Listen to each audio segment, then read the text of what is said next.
got one seat open next to me, actually. NCAA wants to create some space.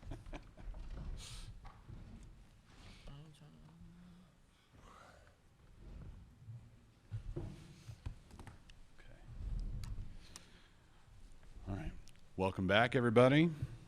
Time for the North Carolina student athletes. Be sure all of your cell phones are silenced. This is a hybrid news conference, so we'll start with questions in the room. And those of you watching on Zoom, raise your hands virtually, and we will get to you once we've exhausted questions here in Fort Worth. On your first question, be sure to identify yourself and your affiliation. First question for the student athletes, and we do have Armando Baycott next to me, then RJ Davis in the middle, Brady Manick furthest from me. All right, we can start in the back on the left. Or on the right, back on the right. CL Brown, Raleigh News and Observer. This question is for RJ. RJ, what do you remember about being recruited by Shaka when he was still at Texas? I remember him telling me, that he wanted me to come to Texas, that they had a couple of guards, and he did a good job recruiting me and whatnot, but I fell in love with UNC. Back on the left. Andrew Jones, Tar Heel Illustrated. Brady, you've been through this before at a normal tournament setting, but RJ, you and Armando have not. Last year wasn't typical. Now that you've been here and had a chance to experience this a little bit, what are your thoughts about being here and having a chance to have a normal NCAA experience? You'd like all three of them to address that? Armando and RJ. Okay, Armando, go ahead. Oh, well, it's just exciting being able to be in this situation and having the fans at live practices, and even doing this. Coming into this, though, we had no clue that we would have to do all this stuff. But, I mean, it's just exciting because last year was just a lot different, and it was kind of depressing, so. Yeah, to piggyback on what Armando said, I would definitely say it's exciting. You know, it's just something that, I came from watching on TV. For me to actually be in it, it's something that I'm grateful for. I'm going to take advantage of it and just enjoy myself, enjoy the journey with my teammates, and, just go out there and compete. In the middle on the right. Pat Welter, WRAL TV in Raleigh. Hey guys, Leaky talked about Coach Davis's pregame speeches yesterday and how, I don't know, how good they are. If you guys could elaborate on what they're like and kind of what that experience is like with Coach Davis and the pregame situations. Armando, you can begin with that. Yeah, I mean, Coach Davis, he's a great motivator, and just a lot of the things he's saying, the way he says it, I mean, I would say for me specifically, it definitely fires me up and a lot of the players, and he instills so much confidence in us, and I mean, we all would run through a wall for him. RJ? It definitely motivates us just to hear his, how much he believes in us, and that he wants us to go out there and to compete. His words of wisdom goes a long way. I think I even sometimes replays in my head while I'm playing. That's just so much his pregame speeches mean. So it's definitely something that carries a long way, not for myself, but for my teammates. Okay, and Brady? Yeah, Coach's passion for the game, passion for us to succeed. It's special. He pushes us, and he really focuses on building toughness and us playing the hardest we can. And it's just a great coach, great leader to have. Okay. Left, second row. Trayvon Miles, ABC 11 Raleigh. This question's for Armando. It's pretty well known Marquette's not a really big team inside. Is that something you've seen on film, and what have you seen from them that kind of giving you pause to kind of lick your chops and want to get to this game? Yeah, I mean, I watched a little bit of film on them. They obviously an undersized team, but also they're not really good on the boards too, so hopefully that's something that we can take advantage of. We know probably they'll send double teams and stuff like that, but I just got to be ready to make the right plays, and we got to knock down shots. Second row, far right. Greg Barnes in South Carolina. This is for Brady and RJ, kind of along those lines. What's kind of jumped out at you on film when you're looking at Marquette? What do they do well? For RJ? They're very fast. They play a fast-paced game in transition. They get out and run. That's what they do well. I would like to say that we could take advantage on the boards and our size by getting down low to Armando, Brady, and then spray it out. But they're a good team, so it should be a good game. I'm sorry, did you want somebody else to follow up on that? Okay, Brady, go ahead. Yeah, I'd say they're just a good team. They play hard. They're tough. It's gonna be a fun game, exciting game. Just ready to get back to it and have fun. Stay on the right, second row. Gregory Hall, Inside Carolina. This is for RJ and Armando. Have there been any discussion or look back to last year's first round loss to Wisconsin? I know Hubert Davis gave a speech after that game about how that wasn't Carolina basketball. Armando, go ahead.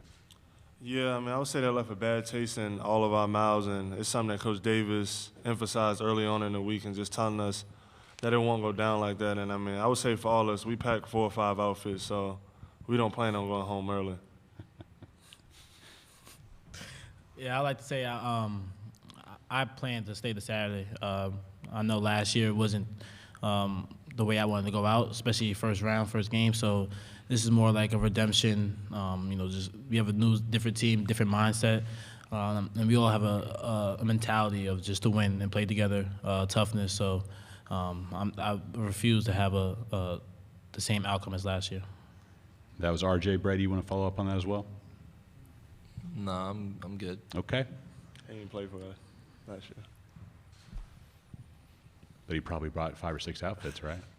Yeah. Okay. Good. Front row. Ben Steele, Milwaukee Journal-Sentinel. Brady, you played with Kirk Weth for a couple years at Oklahoma. What do you remember most about him as a teammate? And if you watched him on film this year, has he improved, or are there any differences in his game this season? Yeah, Curry's an awesome teammate, awesome guy. I love being around him. I was with him for 3 years. His game's developed ever since I met him, blocking shots, rebounds. He developed him a little bit better of a jumper every now and then, but he's just a really good teammate overall. I really enjoyed being around him, enjoyed playing with him. One of those guys that when you get blown by or something, you could rely on him to protect you at the rim. He's a really good shot blocker. In the back on the right. This question is for all of you guys. Obviously, offensively, you can tell when somebody's kind of needs a heat check and is in the zone, so to speak. When do you know, when you see Leaky defending somebody else's top player, top scorer, when do you know Leaky's kind of in a defensive zone, so to speak? Brady, you start with that, please. Yeah, Leaky's been playing unbelievable on defense. He's been guarding some of the best players, some of the leading scorers throughout the ACC, throughout the NCAA. He's done a really good job on guys, and he gets to that point where they got 2 points at half or 3 points at half, and they're 1 for 11. That's just a good feeling, and it's the kind of player we like to have around. RJ? I know from the jump, Leaky's locked in on the best player. You can see his defensive stance. He does a phenomenal job with his length and athleticism to, guard the best player, whether it's a guard, wing, or whatever we need him to do.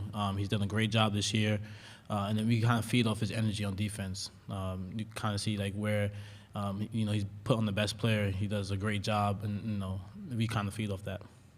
And Armando. Yeah, I agree with all they said. I mean, I thought Leaky was by far the best defensive player in the ACC. I mean, I know you look at stats and block shots and steals, but just his impact on being able to take the best player out of the game, I think, is a blessing for us to have. And, I mean, we know coming into every game, whoever Leaky's guarding, he's going to take out the game, and it's just great having a guy like that on the team. Back left. RJ and Armando, Greg Elliott is the only guy they have at Marquette that played in last year's game in Chapel Hill. He said that he can get quite a bit from the experience of going up against you guys. Can you draw anything from that, even though he's the only guy? And is there any juice with it being Marquette, given what happened last year, even though most of the people who were involved for Marquette are no longer there? Armando and RJ. Let's start with Armando.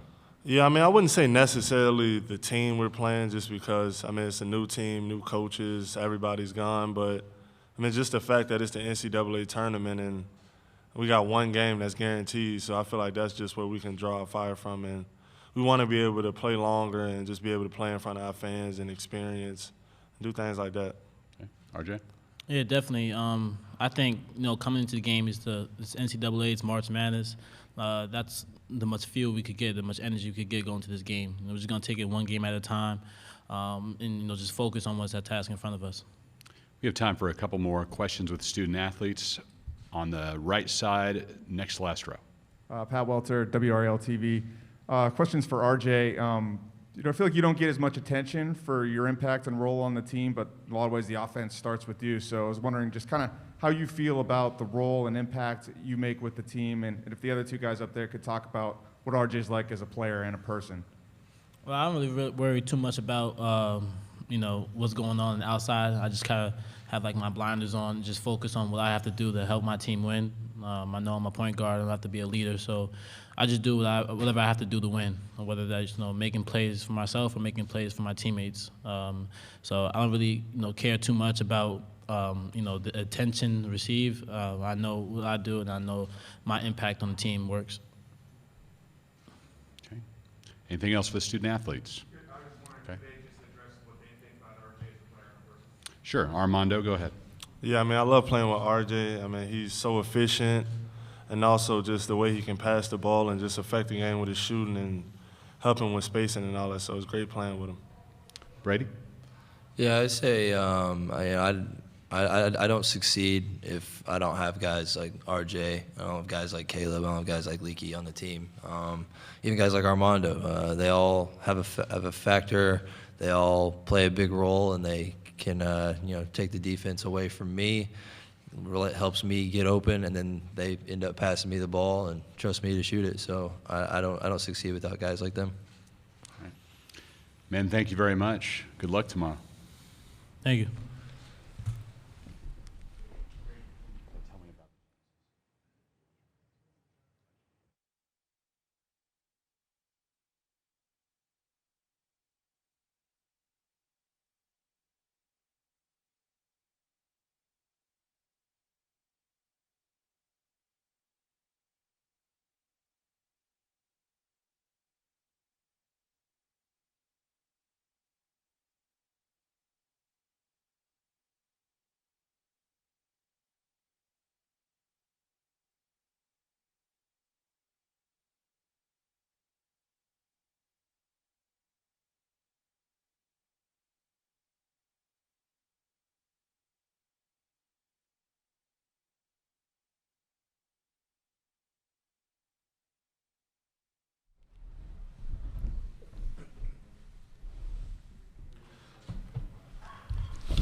Nope, that's okay. That's okay. Joined now by Hubert Davis, head coach of the North Carolina Tar Heels. We'll get an opening statement followed by questions in the room and then questions on Zoom if there are any. Coach Davis, go ahead. An opening statement? Yes, sir.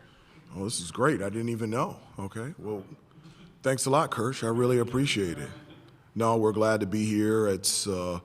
I played 4 years for the Dallas Mavericks, so I know this area very well, and we're very thankful and humbled and appreciative of our program being in the NCAA tournament, and we've had a couple of good days of preparation. Really excited to play a really good Marquette team. Okay. Back on the right. L. Brown, Raleigh News and Observer.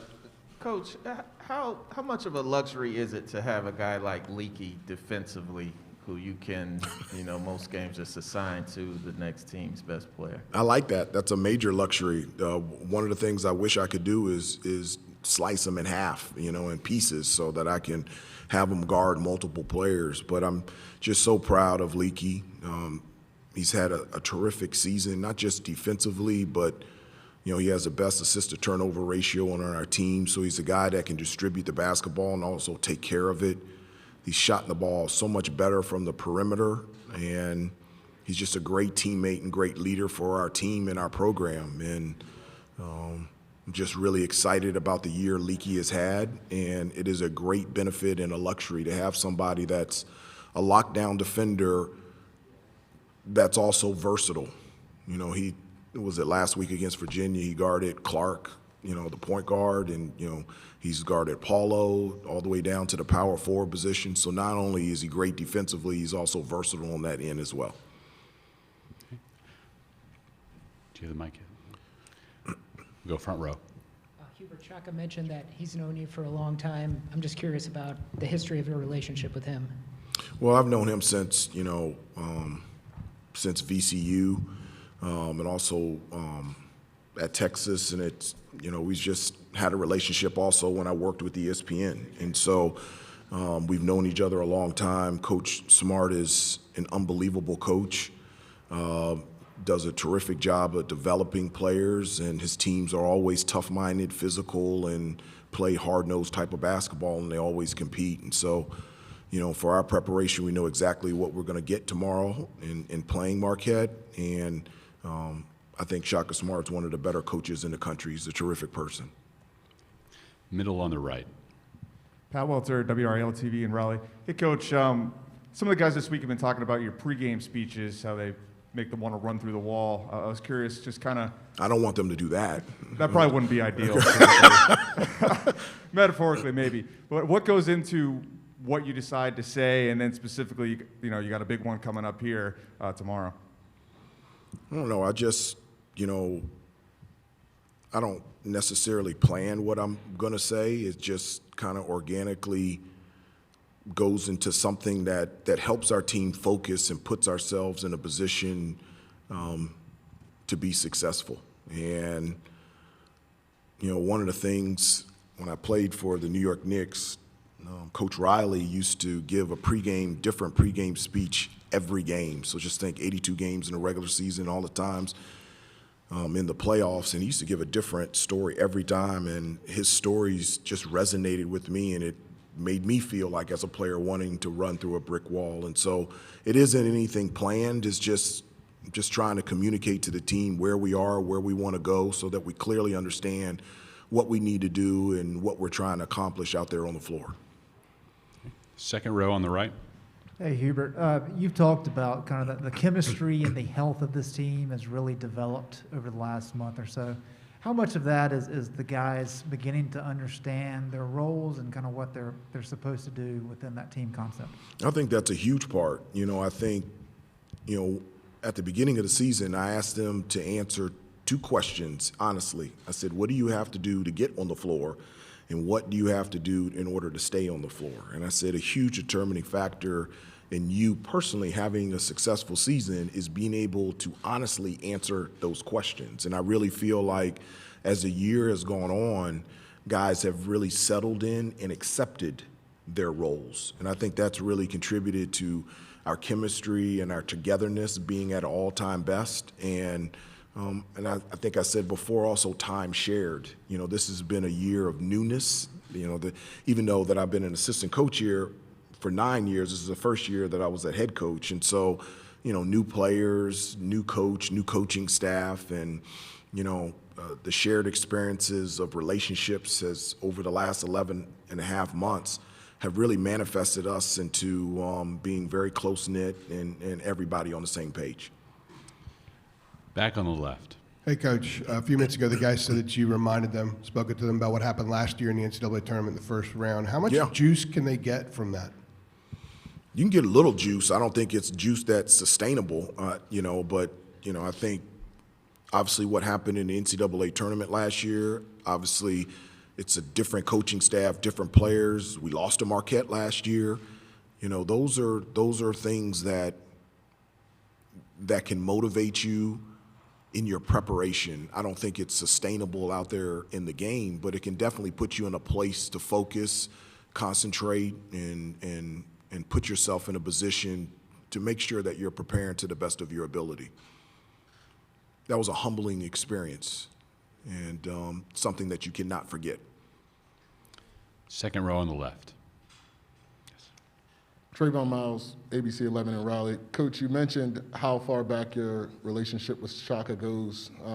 What do you know about what type of teams he's brought to this tournament, and what are you expecting out of this one tomorrow? Well, expecting a very competitive, great game. If you look at Marquette and look at their body of work, you can't not be a successful, really good team having beaten Villanova twice and Illinois and Providence. And so they've got some unbelievable players. As I said before, they have a terrific coach and coaching staff, and They compete on every play on both ends of the floor the entire game. And so I've told our guys that, there's three types of people. There's people that don't want to fight, there's people that will fight, and there's people that looking for a fight. And so as a competitive nature for us, we got to be like we're looking for a fight and be out there ready to compete. Second row, far right. Hubert, how much have you brought up that Wisconsin game last year? I know you told us about the speech you gave to them after that game last year about how that wasn't Carolina basketball. Have you discussed that with them at all this week? Very little. Last year was last year. This is this year's team, and I just want us to really, this is the first time that our guys have experienced the real NCAA tournament. I want them to enjoy it. I want them to have joy in celebrating this experience, but I also want there's a seriousness about this to make sure that you're playing your best. And so whether win or lose, the competitive fire and the edge that you have to put yourself in that position has to be there. And so those are the things that have been communicated. We haven't spent hardly any time talking about what happened last year against Wisconsin in the first round. Second row on the right. John Lazy, Marquette Wire Sports. Shaka's teams are known for their press. How do you kind of try to break that in a way to make sure that you dictate the pace of the game and play your playbook? Well, against any team, not just against Marquette, a huge part is, taking care of the basketball. One of the things that we've identified for us that allows us to have success is three things. One, defend. Number two, rebound. And then the third thing is take care of the basketball. And so not only when, or if Marquette presses, Marquette, even in the half court, does a really good job of getting steals and deflections. So it's important for us, and something that I put on the practice plan every day is making the easy play and limit turnovers. And so we've just got to make the easy play and make sure that we get shots. And if we get shots, I feel confident with the type of shooters that will make the shots. And if we miss, we're really good on the offensive glass, and that allows us to get second chance opportunities. Far back right. Hubert, John Johnson with WXII in Winston-Salem. You mentioned for your guys that this is their first real experience at the NCAA tournament, but you have been there as a player, as an assistant coach. It's also your first time as a head coach here at the NCAA tournament. How much are you using your previous experiences in the past as a player and a coach for yourself and preparing for tomorrow, in addition to instilling it on your players? Well, one of the things that we've done throughout the entire season is, not just myself, but all of our assistants played at Carolina as well. And so, we share stories and testimonies and memories of specifically playing in the NCAA tournament and being a part of big moments and big games with the Carolina uniform on. One of the things that my hope is that something that I desperately want is I want these guys to have, I don't want them to hear our stories anymore. I want them to have their own testimonies, their own stories, their own memories of playing in this tournament and coming up big in big-time situations. And so just encouraging them and motivating them and getting them to understand what a great position that they're in and to enjoy it and to work hard and to put yourself in a position that you can do something great. We have about 5 more minutes left with Coach Davis. We'll go back right side again. Hubert, one thing that I think maybe I kind of glossed over anyway, losing 2 players in the rotation in Dawson and Anthony Harris, how did you kind of approach, with the rest of the team, how you guys were going to keep it moving and keep, and absorb that loss? But it's something I don't think that we've actually addressed and talked about much. Yeah, well, I've always believed in next man up. One of the things that I've told the players is that every player that plays for me will get a chance and an opportunity. Anything that I've been able to experience in my life is because someone has given me a chance and an opportunity, and so that's at the foundation. That's who I am, and I've told each player that. I said, there's no way in the world that you can ever say to anybody, Coach Davis didn't give me a chance. That's just not happening. It's just not happening here. But one of the things that I tell them is, look, I can't guarantee when that chance is going to happen. I don't know when, where, how, and the manner in which it's going to happen. The only thing that you have to do is you have to be ready when that chance comes. And so after losing, 2 players in our rotation, it has to be next man up. And so, Puff has gotten an opportunity and a chance. Dontrez, DeMarco, Kerwin, Justin, all those guys have gotten opportunities and chances. And so it's on them to be ready when their number is called. And so that's how we've approached it since losing those 2 and just moving forward. Okay. Next to the last row on the right. Coach, kind of following up on that, Dawson Garcia, this would have been a huge game for him had he been still with the program. I mean, is there anything you could share with us about how he's doing, if you've talked to him at all? Yeah, we text regularly and just to check up and see how he's doing. I know that, from a family standpoint, he's going through a lot.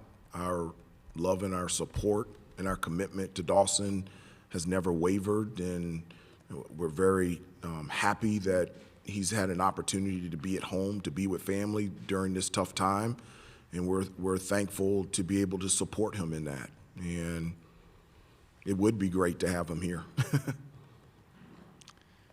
We have time for one more question if anybody would like it. If not, back left. Staying on that, actually, how do you think Brady's game has kind of grown a little bit since Dawson's been out? He's gotten added minutes. And do you think part of the cohesion that you're talking about with the team, a big part of that is just Brady out there for 30-plus minutes a game, and that's been a big part of it? Well, Brady out there on the floor just works. It's worked the entire season. The chemistry between Brady and Armando it just works. Their games complement each other. Their personalities and mentality complement each other. Brady does more than just shoot. He's an excellent passer. He's an instinctive player. He just knows how to play, and with the experience of playing in the Big 12 for 4 years, that's invaluable to us. And so not just when we have lost people, it's been clear and definitive when Brady's on the floor, we're just better. And so having him on the floor more makes us better. Coach, thank you very much. Great to have you in Fort Worth. Good luck tomorrow. Thank you very much.